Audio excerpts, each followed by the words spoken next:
today we're going to be doing two different towels.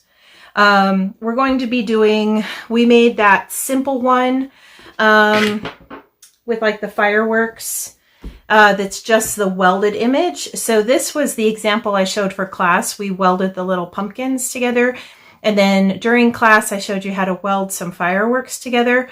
So we're going to do a single layer design, and then we also created that multi-layer design with the popsicles and the ice cream.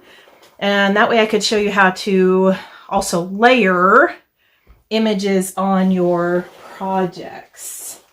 So hopefully that helps you guys out as you're making these. I have already cut everything out. I am going to show you guys how to weed these today. We have done weeding on our adhesive vinyl before, but we haven't done much weeding when it comes to iron-on vinyl. It is a little bit different. You do have that little carrier sheet. That's that shiny side that you put down when you're creating or when you're laying it on the mat. And you want to keep the image on the carrier sheet. Okay, so you're going to peel everything around. Now you're going to feel like some of this is pretty wasteful. I know sometimes I feel that way. I'm like, wow, I really wasted a lot of iron on vinyl. And depending on how you attach your images together to create those different designs, sometimes you will have what feels like a lot of wasted iron on. And you can go in and, you know, cut out little chunks. You can trim stuff up, you know, there's things that you can do to save some vinyl. But unfortunately, it's kind of the nature of the beast. It's kind of like with adhesive vinyl, you're just going to end up with some that are wasted. That is part of that exclusive collection. It's not in Access. I don't know if I mentioned that in class or not. You have to use my affiliate link to be able to purchase that collection. Close to My Heart has some Cricut collections that are only available through consultants. You can't get them through Access, and you cannot get them through any other means other than going through a consultant affiliate link. So I'm sorry if I missed that and didn't mention that in class. So I am just, like I said, I'm just weeding all of these little images here. We're just going to pull it off the carrier sheet. Now you want to be super careful. You don't want to pull off anything from the carrier sheet that is a part of the design. It will end up, sometimes when it pops off the carrier sheet, it ends up stretching or warping, and then you can't ever quite get it back onto the carrier sheet the way that you want it. So just be super careful as you're pulling this off. It is like really stretchy. I don't know how many of you have played with this adhesive vinyl or iron-on vinyl before. I'm just using everyday iron-on. But it does kind of have a stretchier feel to it. If you're using the, what is it? It's the stuff for like yoga pants. I just lost the name of it. That stuff's even stretchier. HTV. The first lesson we had this month, one of the biggest things I said was to make sure you pre-wash. Also make sure when you're buying flour sack towels, some of them have a fire retardant in them. You do not want to use anything that has a fire retardant. Fire retardant will prevent the iron-on vinyl from sticking. So around here we have a lot of oil field workers, and so there are a lot of t-shirts and apparel that have that fire retardant in them. So I always have to just, when I, go buy a plain t-shirt, at the store to do a design on, I do have to double check that it does not have any fire retardant. And some children's clothes actually have fire retardants in them now too. So you want to make sure, yes, that you always pre-wash before. You do not want to use any softener. Don't use any dryer sheets or fabric softener in your wash when you're pre-washing them. You can after you've added the iron-on vinyl, but before, you want to just use your plain laundry soap, dry it in the dryer without a dryer sheet, and then you will be able to add your iron-on on there. So I'm just, these carrier sheets are sticky, by the way. They're like sticking to everything right now. Right now, I'm just weeding that vinyl, and you can see as I was pulling this one, it started to stretch and rip and tear. So I need to either get in there with a pair of scissors and cut it, or since this is a pretty big design, I can just get under there with my weeding tool and pull it apart. And this is one of the cuts that it felt like I wasted a ton of iron on, but I needed to attach these images in place because for placement, if you watched the class video, I had to make sure that all of these images were attached so that when I go to place them down in my towel, they are exactly where I want them placed. Now, if you want to, you could not attach your images and save on some vinyl and then just hand place them. For me, it's just much easier to use that attach tool so that I know everything's going to fit right where it needs to go when we place it down on the towel. So how many of you are weeding your vinyl with me? Are you realizing that it is a little bit different than adhesive vinyl? I like it that it's not as sticky and it seems to come off the carrier sheet a little bit easier, but this backing carrier sheet is sticky. So I always end up having it like stuck to everything all over the place. It's great. It's great that it's sticky when it comes to placement, but when you're trying to weed, you sometimes end up with a big old mess.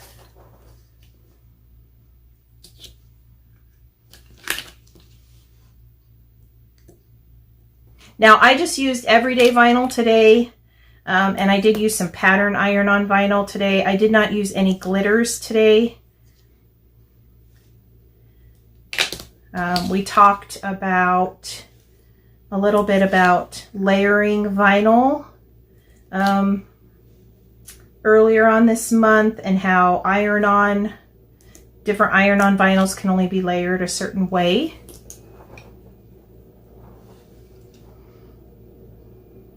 So I decided today we are just going to stick with everyday since I have a couple of different layers. Now this was that tag design that I turned into a little border. So you wouldn't, this would be very difficult to do with adhesive vinyl. But you definitely do this with iron-on vinyl because it sticks on there really well. All right, I did want to show you this. This is patterned iron-on, okay? Patterned iron-on does look a little bit different on the back. It actually, if you've ever wallpapered, it feels almost like wallpaper on the back. It does have a shiny side. That's your carrier sheet. But with patterned iron-on, you always just put the patterned side down. And it also feels different when you're weeding it. Not only does it have that weird kind of wallpapery texture on the back, it also, it reminds me of, it kind of has the feeling of baby powder, just that weird talc feeling on the front, on the patterned piece. And it's not as stretchy as your everyday. So just know your pattern, it does feel a little bit different. I ended up choosing a pattern instead of white because my towels are white. So I decided to put a patterned piece down where my white pieces are going to go. And you can layer your patterned iron-on along with all of your other iron-on. It's just like, it works just like the everyday iron-on. It just has a pattern on it. All right, down to my last little piece here. All right, so up on my computer right now, I have the heat guide up. I've shown you guys the heat guide before. I meant to have it up on my tablet, but of course my tablet died. You are definitely going to want to make sure that you're using the heat guide today. So my heat guide, this is a 100% cotton towel. There isn't a tag on it, unfortunately. But when I ordered them off Amazon, it said, 100% cotton. So right now on my, on the heat guide online, my material is everyday iron-on. So I'm just going to select the everyday iron-on. And then my base material is 100% cotton. I'm using an easy press mat, and then I just hit apply, and it's telling me that I need to set my temperature to 315. And I probably should have done this before I started weeding. All right, so we did talk a little bit in class that when you're designing your towels or your napkins, I mean, you can see this towel is, a big old huge tea towel. Your design actually goes on where you would basically be folding it to place it, over a little hook or, on your oven handle, wherever it ends up going. So I always try to fold it ahead of time, and I fold mine in thirds, and then my design then is just going on this portion of the towel. Now, occasionally I might have like a little bit go, kind of behind, so that when it's folded, maybe, it kind of wraps around. But this, when I was talking in class about measuring the image for your towel, this is the section I was talking about. So if you just do like a little saying, it would kind of go right here. If you're doing just a little border, it could go along here. A lot of times your towels are folded, over, and they're decorative. So you're just going to end up kind of leaving them, only do an iron-on a portion of the towel. Okay. Now, when it comes to napkins, I always tell people, think about, how people are going to use that napkin. I mean, obviously you don't want like a big, huge design on the napkin if it's actually going to be used, because, then people are going to be rubbing the napkin on their face and all that sort of thing. So when it comes to napkins, I usually just do like just a little strip border, maybe around the edges, maybe a tiny design in a corner, nothing real fancy if they're actually going to be napkins that are used. Okay. All right, while that's heating up, I am going to iron my towel flat. I washed these, so I've got a couple little wrinkles in there. So while it's heating up, I'm just going to get rid of a couple little wrinkles here. And you can just use your easy press just like an iron.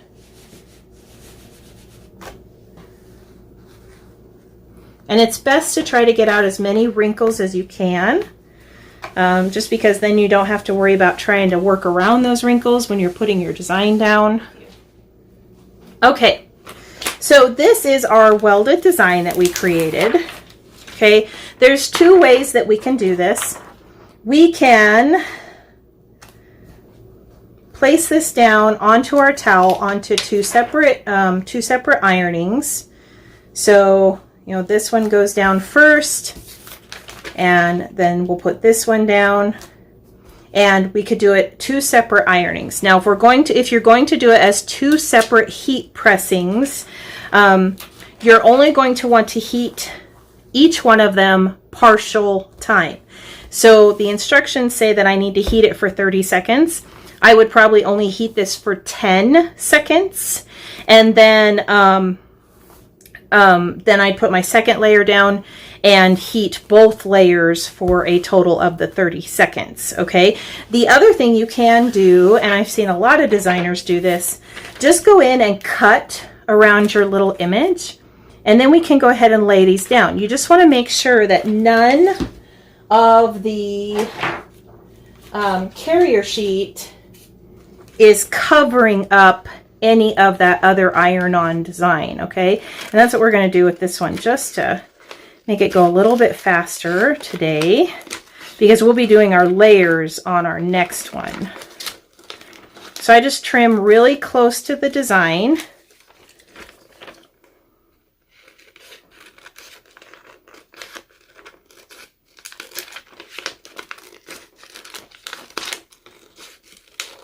And just going around.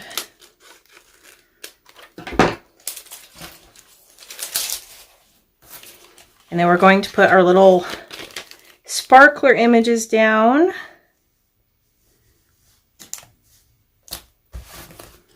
And then these will go right over the top. And you can see that I'm making sure, I don't know how well you can see this, but none of the carrier sheet from the sparklers is covering up any of that red design, okay? All right, I think that's about as straight as it's going to get. Okay, so I do need to preheat. So I just need to preheat here for about 15 seconds. Some do require a preheat, some do not. Most require a preheat, and on it you just, like I said, you just need to follow whatever instructions are either on the packaging or on that heat press guide.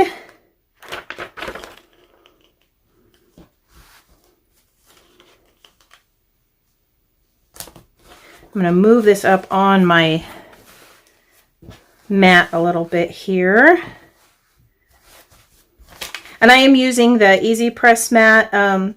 When you are on that heat guide, it does ask you if you're using the Easy Press mat or if you're using a towel, because the temperature does change.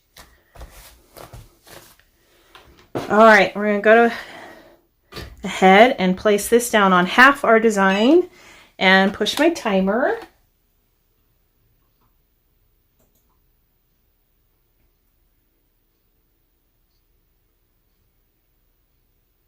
It does say it's light pressure, so I don't need to like push anything down.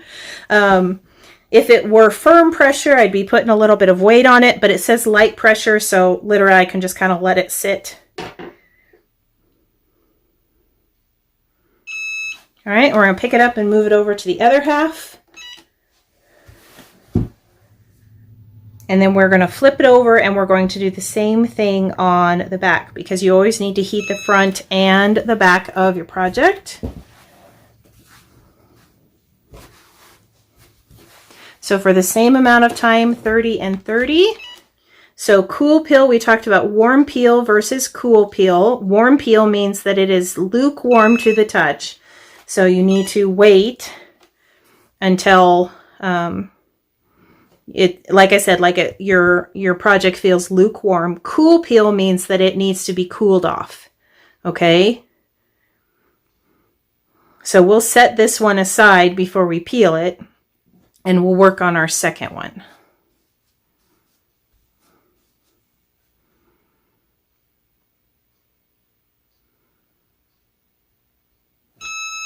All right.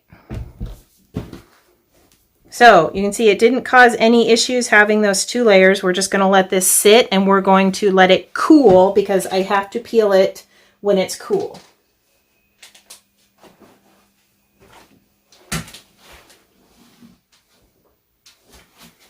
All right, we're going to bring over that second towel. This is the one where we have the different layers, okay? Now, in class, I did talk to you guys about why I had to attach the images in a specific order, okay? So, if you remember, we had the 4 images that were in the tan color. We had the little ice cream cone and we had the 2 little popsicles, okay? And this little ice cream cone layered right over the top of that popsicle there over on the left. Okay, so I was not able to attach these images together because I'm going to have to adhere this one on separately. Okay, all right. We did the same type of thing with some of the other items here.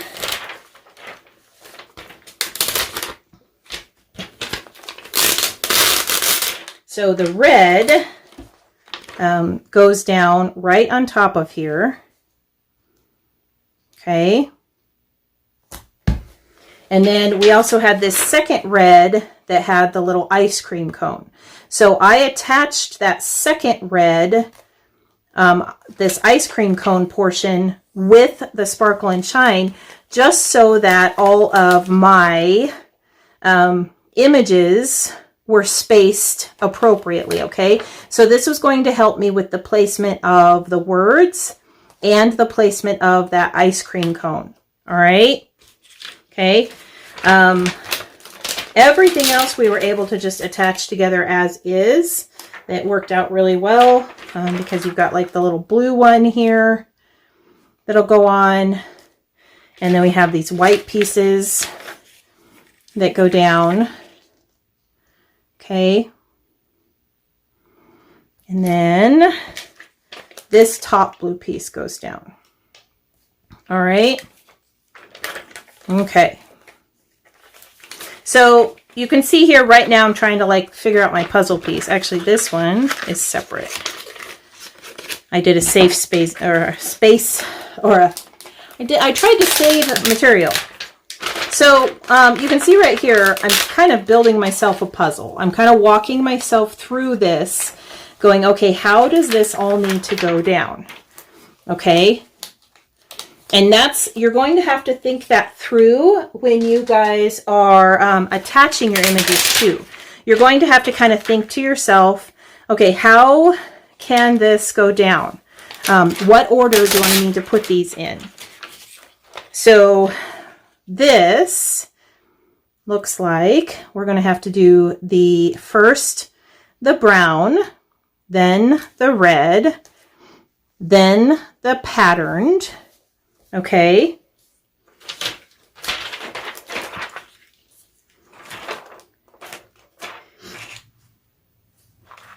Then we're going to put down this blue piece.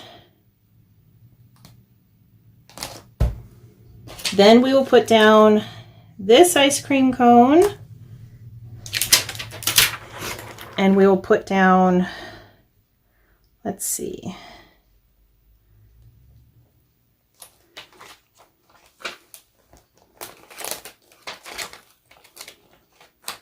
So you can see here, sometimes this is a little bit of a challenge to try to figure out all your layers. So then it looks like this goes down. And then we have this that goes down. And then we will have that top ice cream cone piece. All right. So, and this doesn't do any damage to any of the iron-on, sitting here and playing with this and trying to figure out how your layers need to go down. But I did want to show you why we had to attach them the way that we attached them, okay? Because we had to be able to see how, we had to be able to know how these things needed to go down, and the attaching portion of the project helps things to stay in place, okay? By attaching the two red pieces together, they're the right distance apart. By attaching this little ice cream cone with the words, or ice cream scoop with the words, these are in the correct spaced area, okay? So you do have to, sometimes when it comes to doing multi-layers like this, you do kind of have to think a little bit about, okay, how does this all go down? How am I going to, do this? How am I going to think this through? And then, like I said, do what I'm doing here. Kind of piece it all together and go, okay, this is how I'm going to have to place it here, here, here, and here. Okay? Now, after I do this, what I usually end up doing is I just pull it back, and then I have all of my layers in order over here so that I can put them down in the correct order. Okay? All right. So since we're doing multiple layers, we are only going to heat each layer for 10 seconds at a time. And we're going to do a warm peel with each layer. Okay? If you were to do the full 30 seconds, you're going to overheat your vinyl. And you don't want to overheat your vinyl, because if you overheat your vinyl, it will start to warp, and it will, it actually will start to lose its adhesion. It will, it's almost like you overheated the adhesive, and it actually will like lose its stickiness. Okay. All right. So that is done. So we're going to, let's see.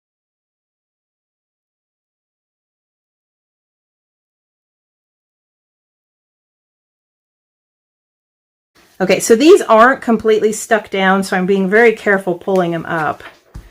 All right, and then we put down the two little red popsicles on top. Make sure those are lined up really well.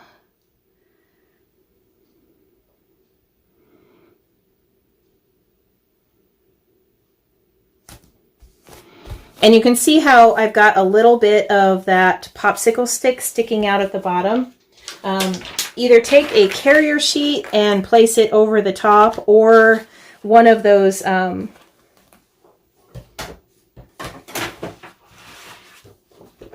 your little Cricut mat, because you don't want your heat press to touch that that vinyl. Okay.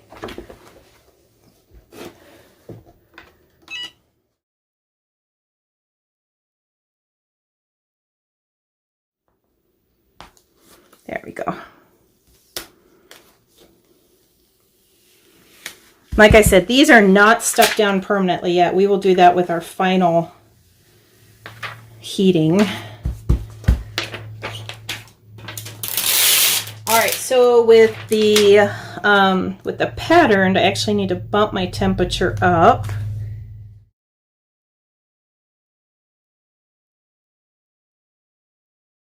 If you start doing too many layers, stuff just doesn't stick, and stuff does kind of start to wrinkle and warp on you a little bit. So like that one didn't quite stick down. Let me get under that and fix that.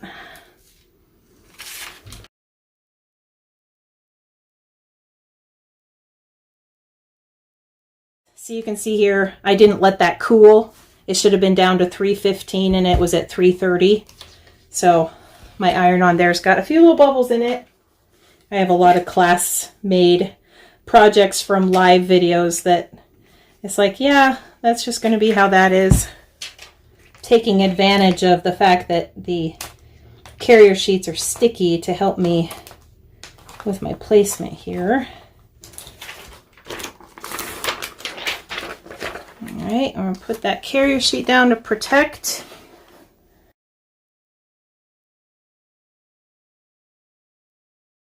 All right, we're down to some last layers here.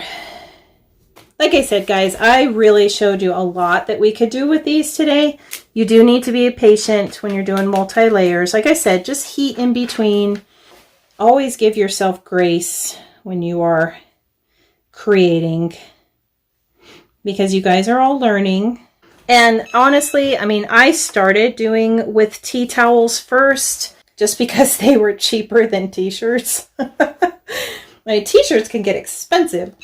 I started with tea towels because I think I got on Amazon, I got like this pack of 50, I think for like 20 bucks or something. So starting with the tea towels, you know, you kind of feel like, oh, if I mess up one, I don't feel like I've wasted all my money. And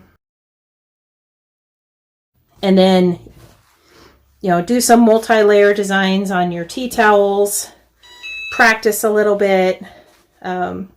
It's okay to waste things, and sometimes it's okay when it's like, yeah, that was, you know, that was a trial and error. We tried a little popsicle today. Tomorrow we'll try something else. Right? It happens. There we go.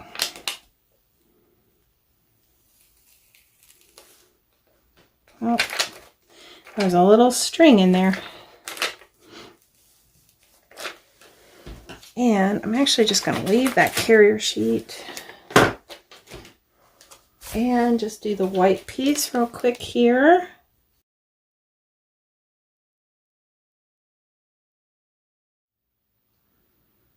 So I did flip over the towel, and I am doing my final press on the back.